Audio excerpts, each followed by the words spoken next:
Welcome to Persons of Interest, a podcast featuring interviews with interesting people doing interesting things, diving into careers, personal stories, life lessons, and more. Here's your host, Derek Dockett.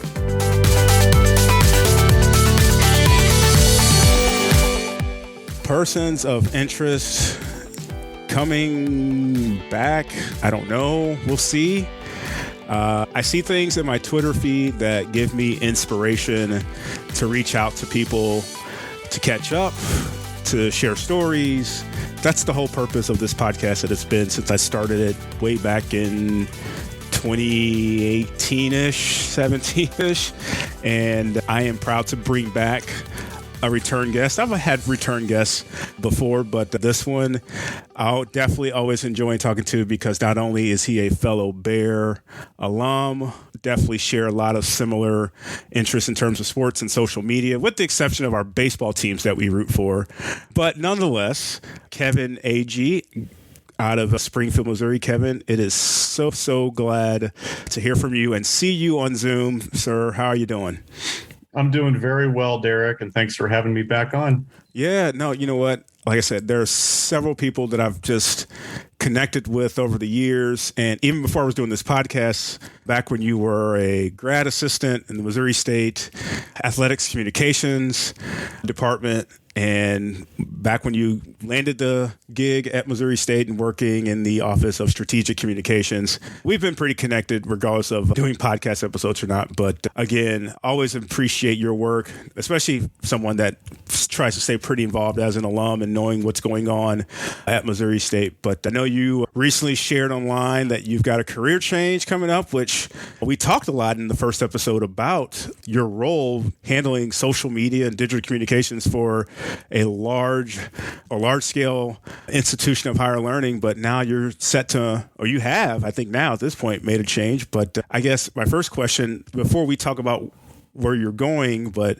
I'm curious because I get this question a lot about when I made the switch out of college athletics, but your takeaways of what you learned your time working at Missouri State, notably managing the social media handles for such a large university. Derek, I learned so many things. When I was saying my farewells or see you laters to my team, all of whom I just love so dearly, everyone in the marketing and communications division did so much to teach me about how to be a better communicator, how to be a better writer, how to be a better man, be a better community member.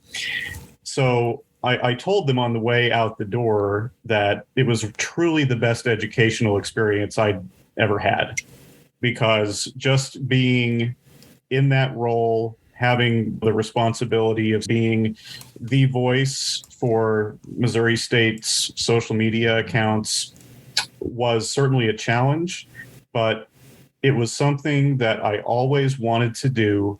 I wanted to have an opportunity to make a difference for Missouri State in that kind of capacity. And I got to do it. And there were ups, there were downs. And I think to really answer your question, if I learned anything at all, it was that I do have limitations. I cannot make everybody happy. And it's always good to ask for help. Those are three things that I had to learn the hard way, especially during 2020. Yeah. So it was an amazing ride. I will always be a Missouri State Bear. I will always consider myself a member of that family, and I hope that they do too. I had no idea, and I know we briefly talked about this in the first episode, but I had no idea that you worked as closely with the president of the university, Cliff Smart. I knew you did some writing for some things that were video features and things like that, but it really took me aback when he sent out his tweet, which Cliff is fantastic on Twitter. And I'm sure he's taken some notes and taking a note of how people react. It's probably a purposeful, the reason that he interacts on Twitter so much, because of that's where students are. That's a good way to communicate and share what's going on and hear it from him personally. But to see him tweet his thanks to you for your efforts, I thought was the perfect Cliff Smart thing ever. It just fit. But when you look back on the time, specifically the opportunities you've had to work with the person at the highest level of the institution, how do you reflect on that? That thank you, congratulatory tweet from Cliff meant everything to me. And I think it kind of embodies or exemplifies the kind of leader that he is at Missouri State and will continue to be. But the opportunity to work with President Smart was amazing. I always tell people that any success that I had or was considered to have on social media for the university is really probably has way more to do with our videographer, Chris Nagel, our photographers, Jesse Sheave and Kevin White, because they were the ones who really made that content happen. So the video content, especially Nagel. I was often involved in the planning. I wrote some of the scripts or presented some of the ideas. And Cliff could not have been more gracious. He could not have been more welcoming to all of this crazy stuff we were suggesting that he do. And I think the numbers just bore it out that content worked, and people still talk to me about that. Oh, wow, you got to work with Cliff Smart. I love those videos. So it was an amazing opportunity. Cliff is just a wonderful president for the university, and what an honor it was for my work to be recognized by the president of Missouri State. I don't know if you can remember it, but do you remember the first time you ever had to approach or threw out the idea to someone or maybe to him of, hey, you think it'd be cool if we can get him to do this video where he's dancing with Boomer, or this video would be great with him in it, and not knowing how he would respond? That's a good question. I'm not sure I remember what the first one was, but I do remember one idea that I think I at least had a hand in. I can't say for sure that it was entirely mine. Sure. All this was such a collaborative effort. But there was a time somewhere in the last couple of years, I think it was 2021, because all that stuff runs together for me now. And for many people, not just you. Not just me, everybody. But one of the things I was proudest of in the work that we all did together at Missouri State from during 2020, 2021, and 2022 at the height of the COVID-19 pandemic was we just flat out found a way to make things work. And that comes from the top. That was like Cliff's directive. It's like, we are going to continue on safely, but we are going to continue to provide the right experience for our students that they want. And I remember there was a video idea where I think this was something that was perhaps in place of the president's finals breakfast that they usually do at 9 p.m. at Blair Shannon. So you can't do that at that particular time. So we came up with this concept of Cardboard Cliff, because Cliff wasn't going to be in attendance at this. I think it was a grab and go thing. So I'm always thinking about what can we do to play with this concept. Okay, Cliff can't physically be there, isn't going to physically be there because of the need to reduce capacity of things. So we came up with an idea of could we do something like I think Conan O'Brien used to do back in the 90s, where he would have a still photo of a celebrity, but they would superimpose someone else's mouth saying these crazy things, and he would do an interview. So I talked to our videographer, Nagel, and I said, can we do that? Is that in your toolkit? Can we do that? And he went out and recorded the thing, rounded up a student or two to set up this narrative about Cardboard Cliff, is delivering the message. And the kicker of that was that I think they actually had a cardboard cliff there. Nice. At Blair Shannon or wherever that we did that. That's one that's really memorable because it came during an incredibly difficult, stressful time. And I was just proud of how we were able to do our part to continue to tell that story of we are going to continue to try to have fun. We're going to have a good attitude. And if you want to pick up a grab and go bag and snap a selfie with cardboard cutout of Cliff Smart, be our guest. Perfect. Sometimes you need that kind of stuff. And it's always just awesome that he was so accommodating of being lighthearted, showing that human side that, yeah, he's the president of the university, but yes, he's also human.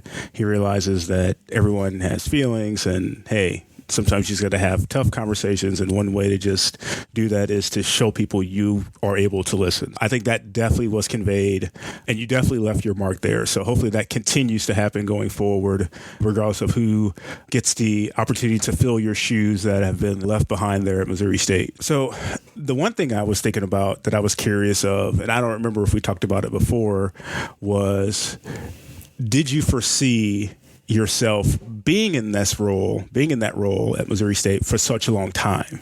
I know some folks, they get into a role where, and not to say that demand is a thing, but you just never know. Opportunities come and go. I've experienced the same thing myself, but you just say, well, I want to stick this out, or what is the point of where you think how much work is there to be done in a role? You want to see something out to a certain extent or certain point. Did you? Was it just a matter of, I hear people say it's the people. They love working with the people. And I'm sure that was part of it. It's where it is. We talk about it all the time. It was Missouri State. That's an opportunity of a lifetime. Now, for me, working at the Missouri Valley was an opportunity of a lifetime. I did not foresee myself being there for 8 years. Situations change. And for me, it was a family thing that had me make a change. You had a tremendous amount of longevity there and had your hands in so much, but did you foresee that? And just how do you just take everything into one and try to encapsulate your tenure as best you can? I don't know that I really ever set like an end date. Like, I'm going to do this for X number of years. I wanted to do that job as long as I enjoyed it, and as long as wanted me to stay there, up until the time that I felt like it was time for me to cash in my experience and for the right opportunity to shift into something else. And that said, I never believed I would retire as the content strategist for Missouri State University either. So that's part of it. Just listening to yourself and knowing when you're feeling like it might be time to go do something else. So that was part of it. Another piece of it was being an elder millennial.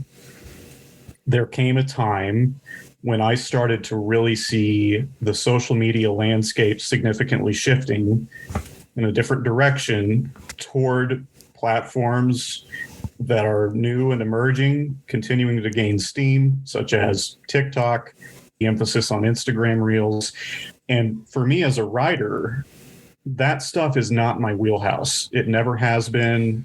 I don't think I'm ever going to be a video content creator.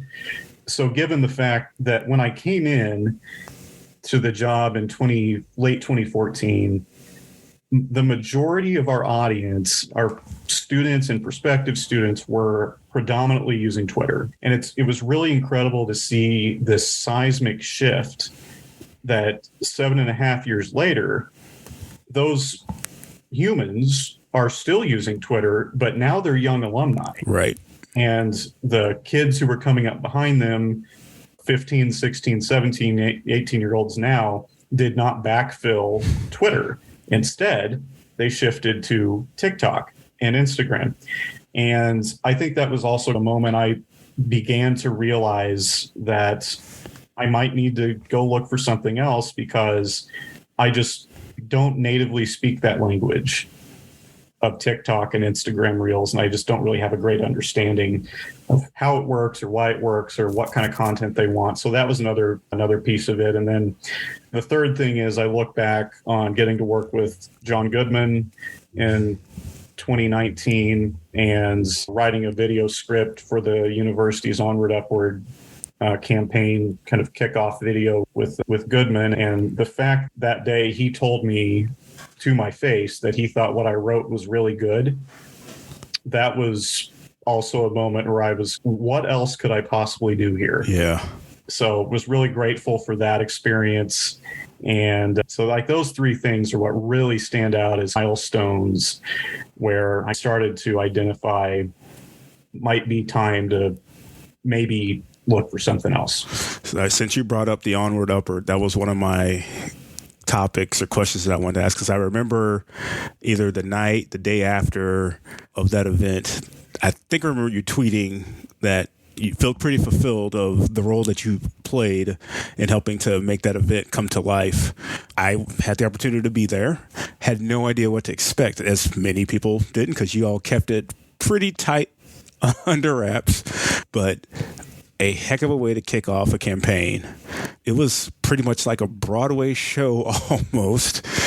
We had sketches, we had video, we had singing. It was great. And there were fireworks to boot outside after the fact of it. So it was a pretty doggone big deal. Can you just talk a bit more about your role in that? I know you mentioned the script writing for John Goodman, but that event, pretty big. And I know there's going to be, I guess, the fulfillment, the closure part of it coming up this year. I've seen invitations and things coming out already to get ready for Homecoming 2022 as we wrap up the campaign. But looking back at the start of it, how that came together, what role you were able to play. And because, like I said, it just, after the fact, it was a pretty doggone big deal and came across really well. Yeah, that was another example of why I thought the past 7.5 years for me in this role was the best education I ever had. Because you just get, when you're in a position running a social media account for a major university, these are some of the kind of extra benefits you get. You get to be involved with this stuff that is going to, it's already transformed the university. And it will continue to transform the university and allow students to get an education and learn from the best teachers in the world in the best facilities that they could get. So just being involved with that at such a high level from the very beginning of it, where I remember we were just even talking about explaining the concept of the name and what it meant from the line from the old lyrics to the SMS fight song. Onward, upward, SMS is here. So, yeah, we kind of liked that. We liked the way it tied the past and the present, but it also reflected the direction that the university wanted to go. So that was really cool. And it really was an all hands on deck kind of thing. I had meetings with 30 or 40 people, I think, in them, like in person, just planning for this huge event. And this is the thing I always tell people is ironic, is when you do that kind of work, you spend months and months putting it together. And then as grand as it was, the night in, I think, October or November that we had the It's On event, in 90 minutes, it's over. The campaign continues, but the show that we'd all worked on for hundreds and hundreds of hours put together, it comes and goes really quick. But that was an amazing experience, and I really can't wait to see what they have in store for the grand finale this October. I think there's going to be another pretty big send-off for it.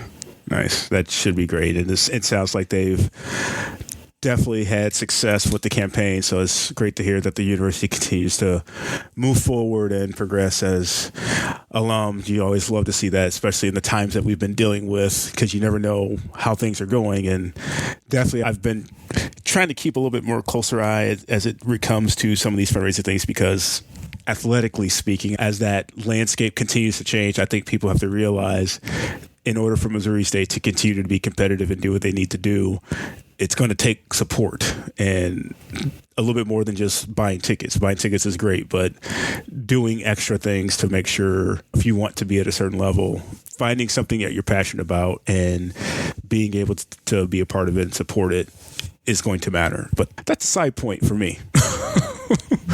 All right, social media. So you brought up really great points with the transitions there of younger adults that were on Twitter, still on Twitter, but those that are coming back or those that are following up from them are not.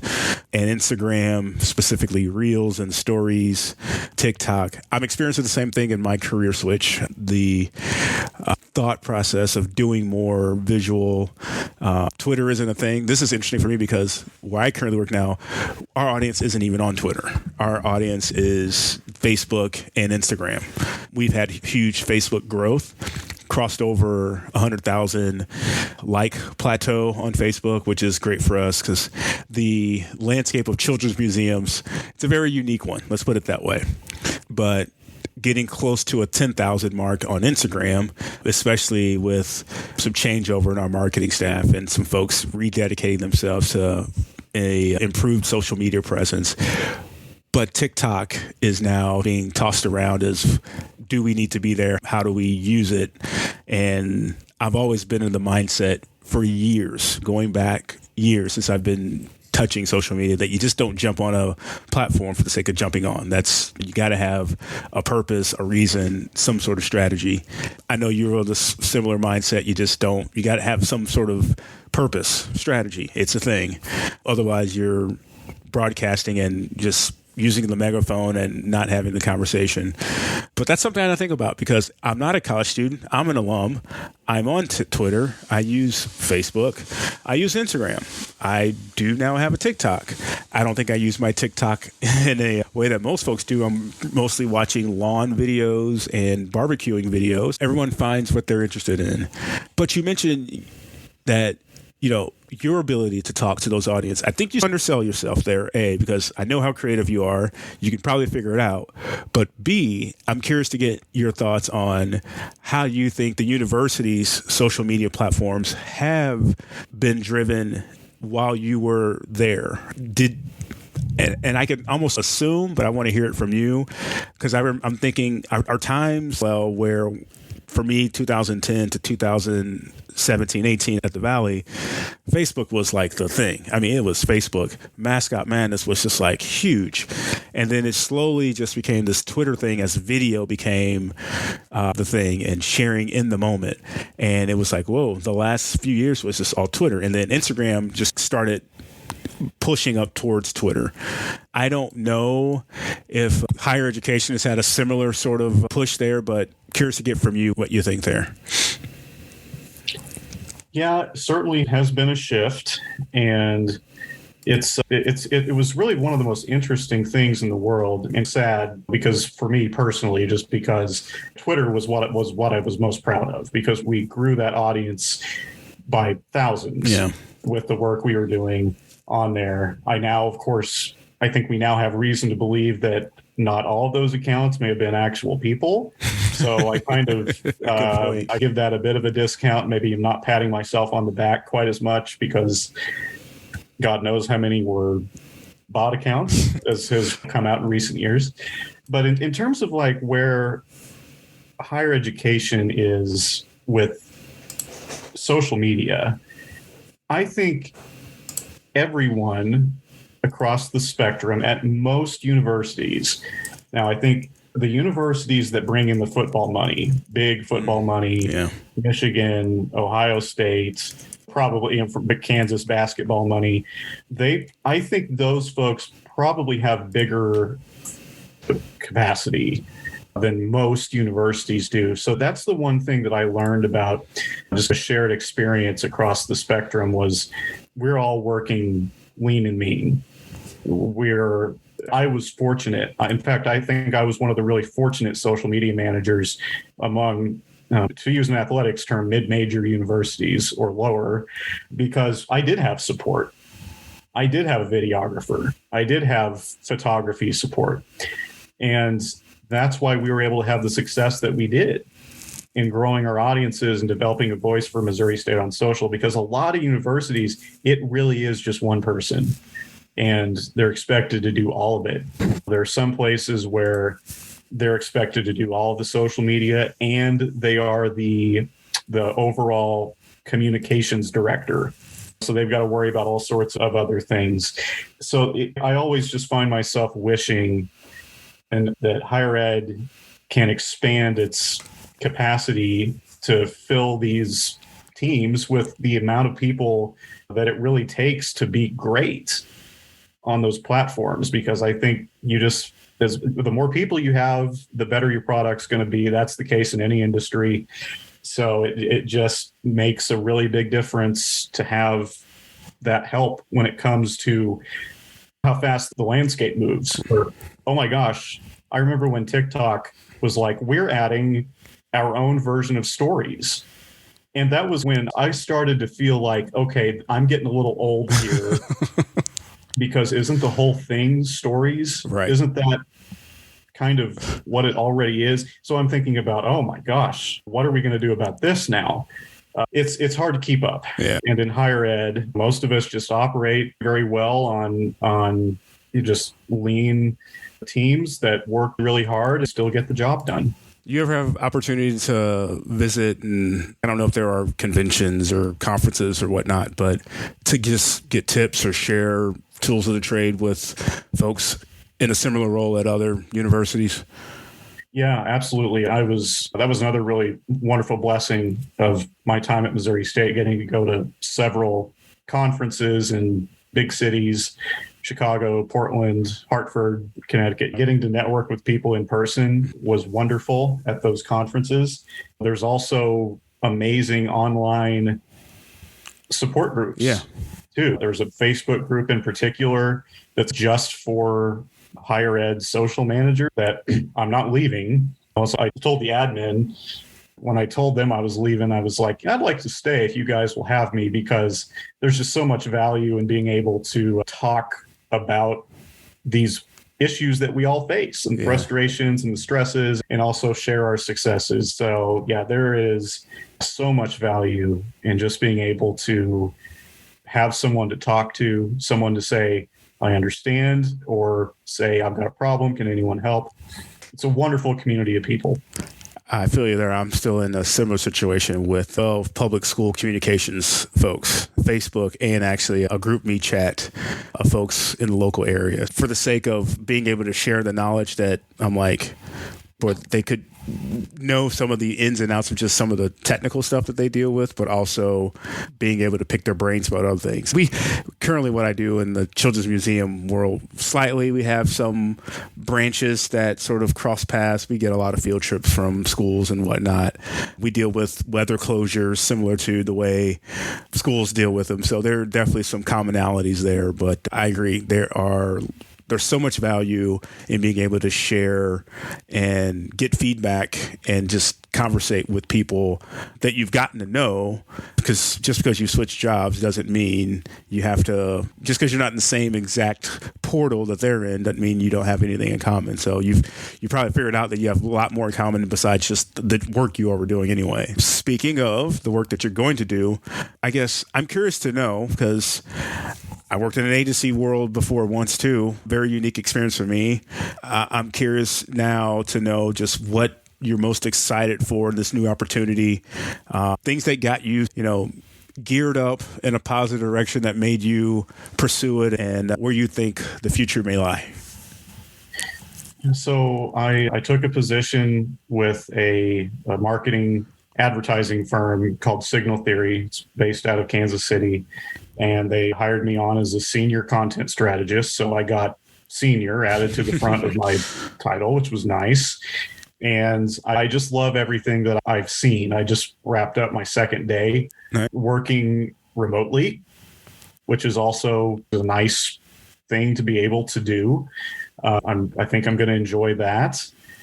And the thing about this role is, at an agency, there are certainly your pluses and minuses, and there's these cool events we get to work on in higher ed that probably will not be as much of a thing in the agency world, but I loved every conversation I had when I was going through the interview process with their folks, their leadership team. This is a place that really puts people first, supports their employees in many ways. And I'm just scratching the surface, figuring this out, this new venture.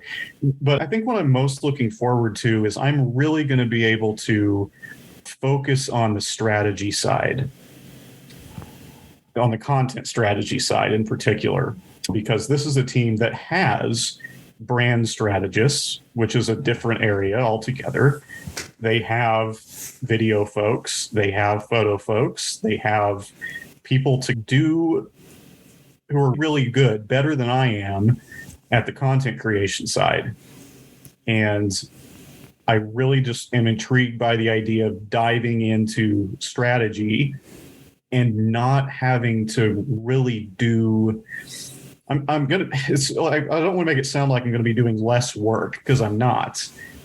But at the same time, I don't have to do everything. I got you. And that's something that I really am looking forward to doing, is just being able to have more full-time help, because that's one of the benefits, I think, of private advertising agencies compared to higher ed. It's just the way it is. So I'm really excited about it. There's just so many amazing clients this place has. I'm just really looking forward to working with them. Does this mean you have the opportunity, when you have to go for an in-person meeting in the office, to venture to a certain baseball stadium in the Kansas City area? It would mean that if I take a trip or two up there in the near future, that I will be closer to Kauffman Stadium. However, I'm not entirely sure I want to go watch a 20 and 40 baseball team, but hey, it's still baseball, and I think we're all glad that they're playing it all after a lockout. That's my attitude there. There you go. I know you're one of the ones that live and die with them regardless, and always try to look at the bright side. So I'm curious, have you been keeping up? And I'm sure you have.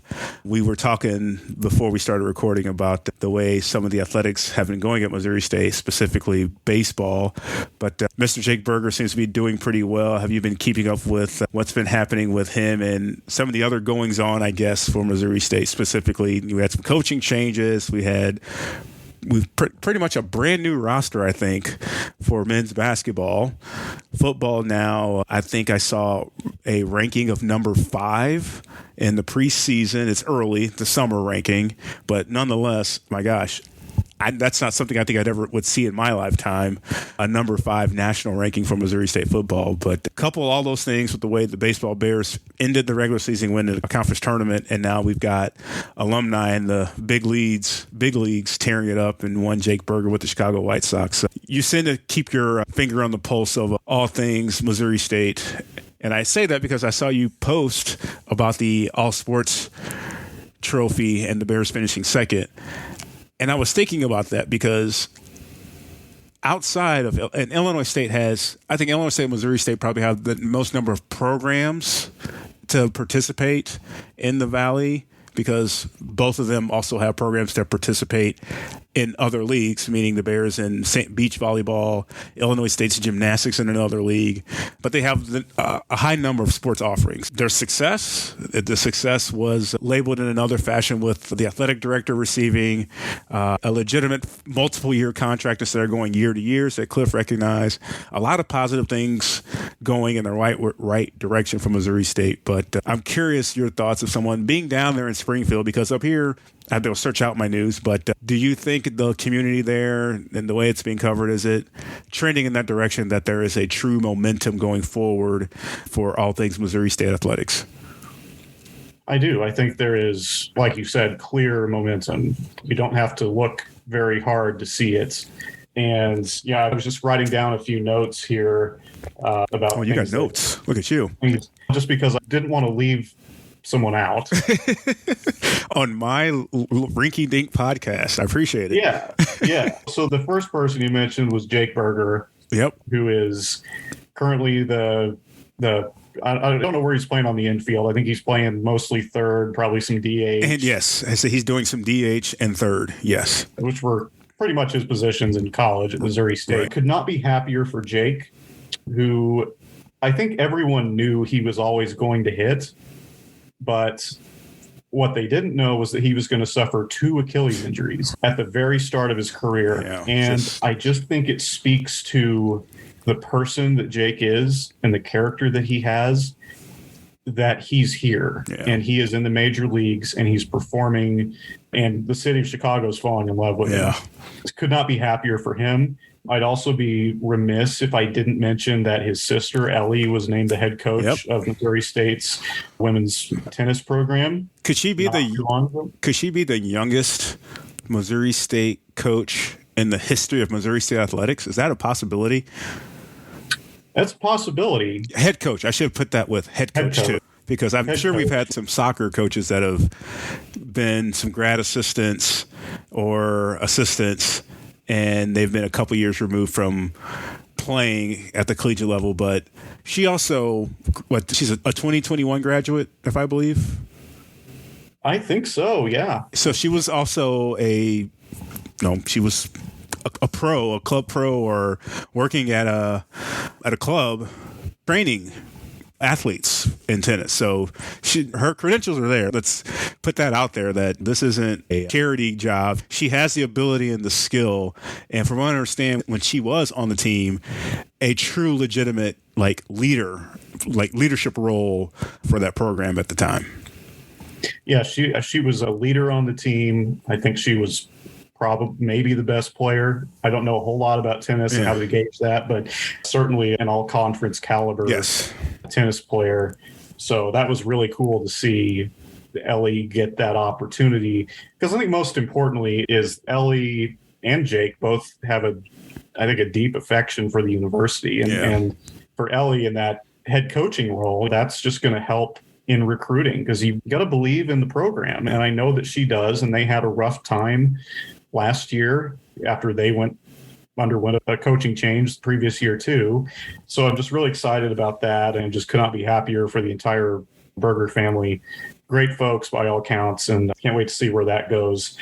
And then you mentioned baseball, and what an amazing run that was. There was, I'm sure you remember, there were many times when Creighton was still in the Valley that they might have finished middle of the pack. They might have finished in the bottom third of the conference, many sports, and they just performed when it was tournament time. Yeah. They made a habit out of winning MVC tournaments that you could probably say they had no business winning in several sports. They did it in basketball, they did it in baseball, they did it in softball, they did it in the Olympic sports too.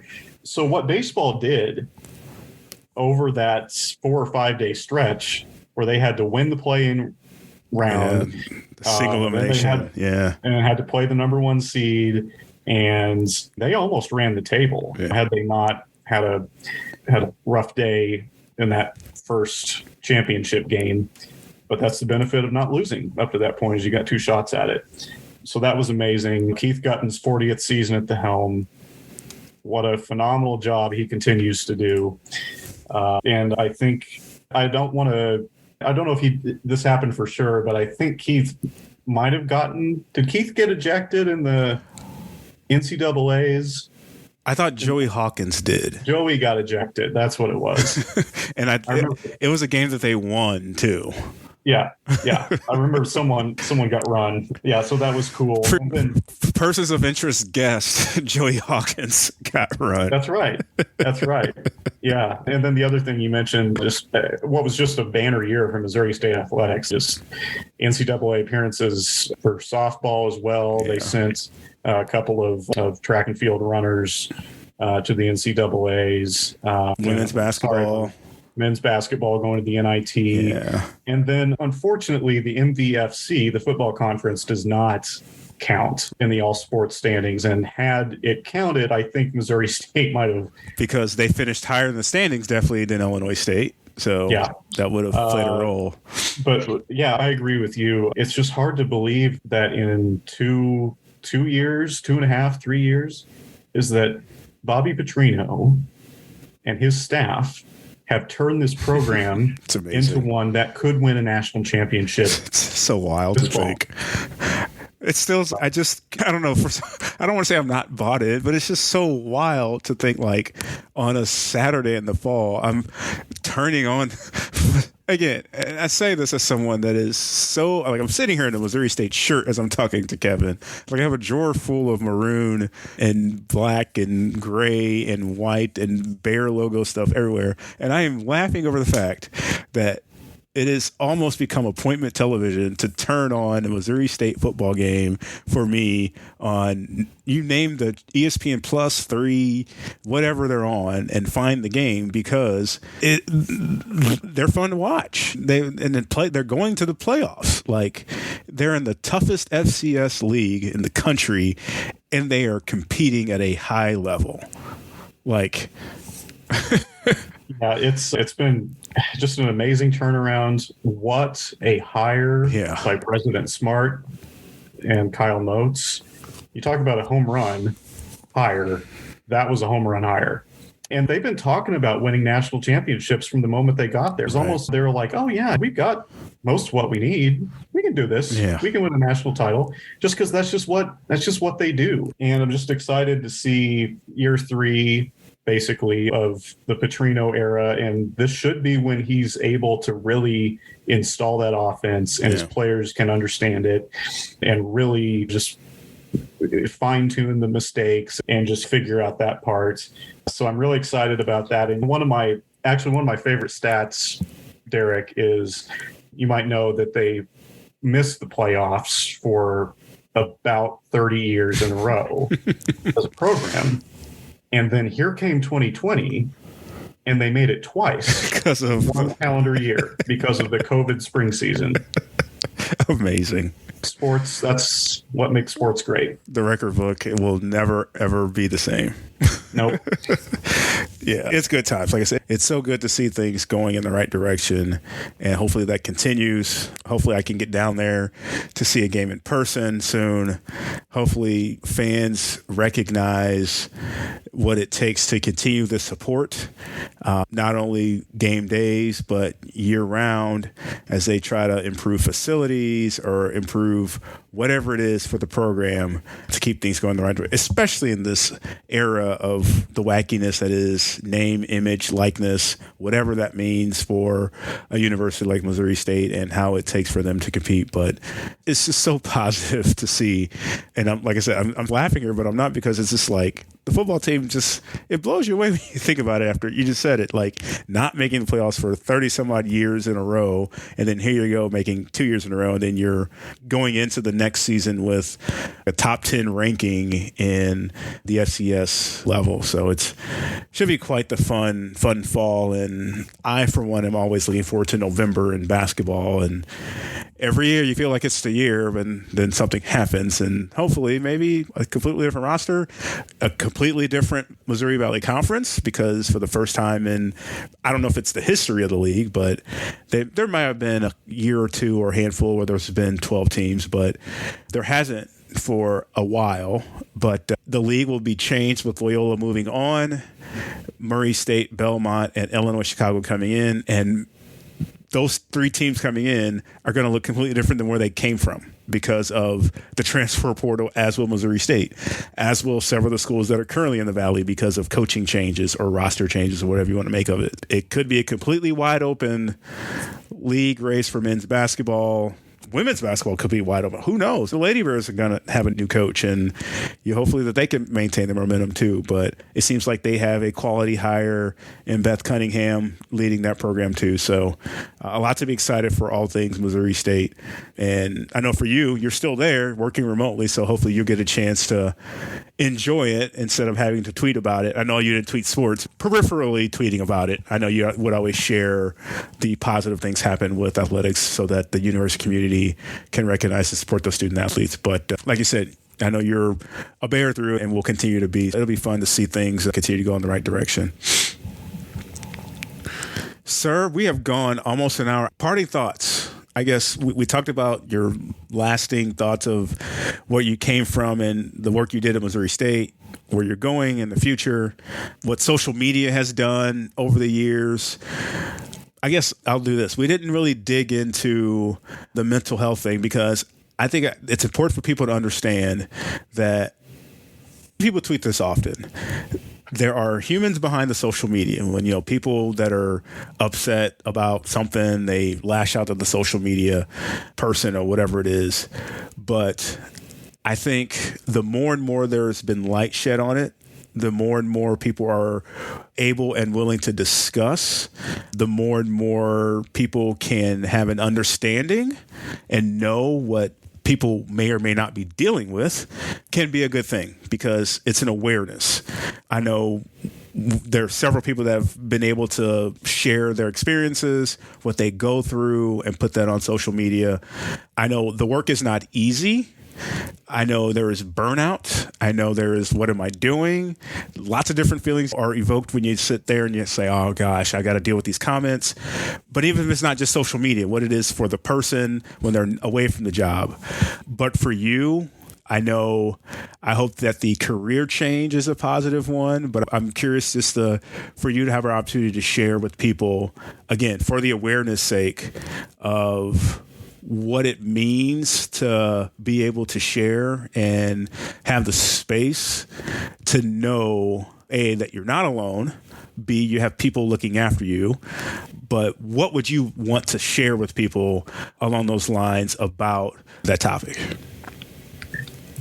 I think the thing I would really want to share is it's really so important to be introspective. And I think that gets easier the older that you get. I can tell you that my life started to really turn around for the better the moment that I swallowed my pride and I saw a doctor and I told him what was going on, how I was feeling, all of it. I wasn't sure what it was. Depression, anxiety, anger, it was probably all of it. And getting on medication helped so much. Finding the right antidepressant, anti-anxiety, there's so many of them. Finding the one and the dosage that works for you, in addition to seeing a counselor, seeing a therapist, psychiatrist, whatever it is that you choose, those things really changed my life for the better. And I'm so grateful that I took that step because, look, it's still hard. The medication for depression and anxiety is not a magic bullet, but it does tone down the noise a little bit to where it's just a little bit easier and you feel like things are okay more frequently. But it took me entirely too long. That's probably too self-judgmental, but that's the way I see it, because you look back and you go, man, if only I would have recognized what was going on with me when I was 10. Maybe unrealistic for being that age, but I am grateful to be here, be on this earth when the conversation around mental health is expanding. I had a conversation with my dad not too long ago where I would have in elementary school, I would have like severe back pain. The doctors couldn't explain it. There's nothing wrong with me structurally. I would have some digestive problems when I was in middle school, and no one could ever explain it.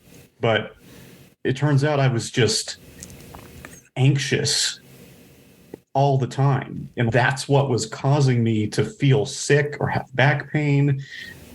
And so those are the things I look back on and just always, that's something I don't want anyone else to go through, because we've got to be alert. We've got to be aware that sometimes it is not, if an X-ray doesn't show something, it doesn't mean that everything's fine. It's something else. So that's my mental health journey. I'm also looking forward to being on social media less. I've been better about that.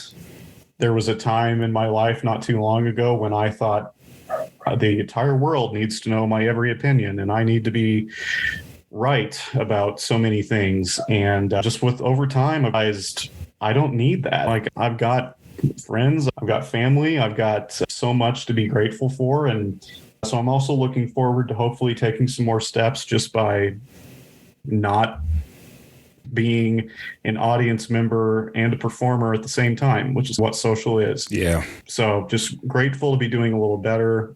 Days are still hard, but incremental steps is really all we can do. Yep. I think you summed it up perfectly there. Incremental steps, one day at a time. I know that's a saying, but that's the best you can do. And what I try to tell people, that if you know someone, or even if they're in your peripheral of your circle, just let them know that there's someone there that they can talk to, because you just never know. Like you said, you mentioned you've got family, you've got friends, but not everyone does have everyone. But it's just always good to let people know, because if you don't tell them, you don't talk to them, how are they supposed to know? Kevin, you've always been fantastic to me. I know you've been fantastic to so many people at Missouri State. I know you did so many guest appearances in classrooms and sharing your knowledge and things like that. And I'm sure you probably will still get asked to do that, because as an industry professional, that's what happens. And I know you'll still reciprocate, because that's what you do, just like coming on podcasts and things like that. It has been a pleasure, sir. I will definitely always stay in touch. And I, of course, wish you nothing but the best with the new opportunity. I hope you're able to have you pretty much had a normal, your schedule wasn't too crazy with the work you did at Missouri State. Just, you got a unique opportunity there to grow and professionally do something different. And that's what I always tell people. I get asked a lot, because I've had so many different types of careers, going from sports to K-12, now in a children's museum and working in an agency. I've seen so many different angles of things, but I always like to tell people, you never know what's around a corner until you try, and until what you're capable of. I think at Missouri State, you found out what you're capable of. You found out what you're passionate about. And I think you'll discover new things here, because from what my experience working at an agency, that's where I discovered photography and videography. I had no idea I liked it. And an art director said, "Do you want to go with me on a shoot?" It's like, sure. I had no idea. But 2 weeks later, I bought a video camera, and I'm messing around with iMovie, and then iMovie became Final Cut Pro, and Final Cut Pro became Premiere, and I'm dabbling in video production and things like that. So I'm sure you will continue to grow professionally, personally, but this will be a great opportunity for you, because, like I said, it's great that you had that experience at Missouri State, but this will be something that will allow you to continue to grow even further professionally. So I wish you nothing but the best with this opportunity. Thank you, Derek. And I think the world of you. You have certainly continued to be a wonderful role model for me as a communicator, and just the way that you treat people. And so very grateful for our friendship, and I hope we can do this again sometime. I'm going to hold you to that too, because, I don't have a long list of podcast guests. Thanks for listening to this episode of Persons of Interest. This podcast is a personal project with the goal of sharing stories that might inspire others to create their own path. If you enjoyed this episode, please leave a rating and review on your favorite podcast platform. If you have a guest suggestion, you can reach Derek on Twitter @DDocket. This has been Persons of Interest.